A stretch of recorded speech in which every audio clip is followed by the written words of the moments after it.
Questo è il DJI SPARK e oggi ti mostrerò come puoi attivare o disattivare l'istogramma su questo drone.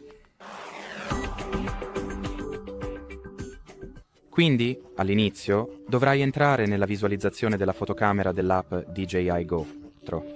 Ora, sotto il pulsante di scatto, apri le regolazioni della fotocamera o le regolazioni di scatto. Qui, vai nell'ultima categoria delle impostazioni, che sia in modalità video o foto, non importa.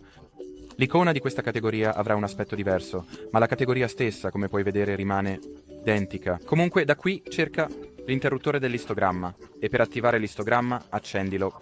E qui abbiamo l'istogramma che ora verrà mostrato nel mirino della fotocamera, oppure puoi disattivarlo se non ne hai più bisogno.